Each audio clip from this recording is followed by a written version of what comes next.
அப்போ இப்படிப்பட்ட பெண் படைப்பாளர்கள் எல்லாம் இருந்த தமிழ் மொழியிலே இத்தனை படைப்பாளிகள், பெண் படைப்பாளிகள் இருந்திருக்கிறார்கள் என்றால், இன்றைக்கி அதுக்கு பிறகு நிறைய எழுத ஆரம்பிச்சிருக்காங்க. இன்றைக்கி இருக்கக்கூடிய நவீன படைப்பாளிகள்லாம் அம்பையிலிருந்து, அனுத்தம்மாவிலிருந்து, வைமு கோதநாயகி அம்மாவிலேருந்து இப்படி பல்வேறு படைப்பாளிகள்லாம் இன்றைக்கு வந்திருக்கிறார்கள்.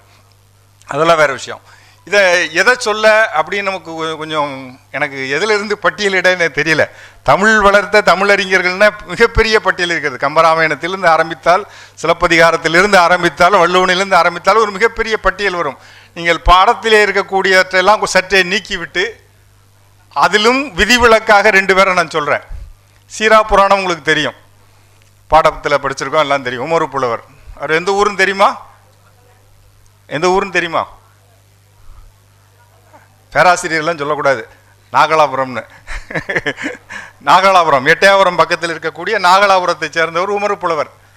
இப்போ வள்ளல் சீதக்காதி சொல்கிறாரு, ராமநாதபுர அமைச்சரவையிலே இருந்த அமைச்சர், ஆமாம், அந்த சேதுபதி ராஜா இருக்கிற இடந்த அமைச்சராக இருந்த வள்ளல் சீதக்காதி சொல்கிறார், நபிகள் நாயகத்தினுடைய வரலாற்றை நீங்கள் எழுதுங்கள் அப்படின்னு சொல்கிறாரு.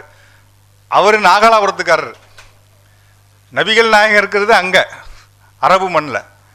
அப்போ எனக்கு அதனுடைய பின்னணி தெரிய வேண்டும் அப்படின்னு கேட்கும்போது ஹாஜியாருங்கிறவர் அவருக்கு சொல்கிறார், இப்படி இப்படி இருந்தார், இந்த அங்கே எப்படிலாம் இருக்கும் அப்படிங்கிறதெல்லாம், அரேபிய மண்ணில் இப்படிலாம் இருக்குங்கிறதெல்லாம் சொல்கிறார்.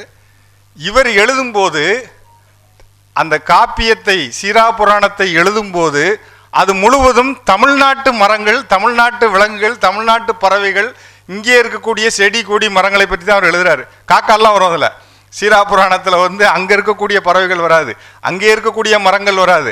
நான் வேண்டுமென்றே தான் நான் எழுதினேன், தமிழ் மண்ணை, நான் தமிழை நேசிக்கிறேன், அதனால் என்னுடைய புராணத்திலே, சீரா புராணத்திலே நபிகள் நாயகத்தினுடைய வரலாறாக இருந்தாலும் அதில் தமிழ் மண்ணில் நடப்பது போல தான் நான் எழுதியிருப்பேங்கிற மாதிரி தான் அவர் எழுதியிருக்கிறார். அதான் அதனுடைய சிறப்பு.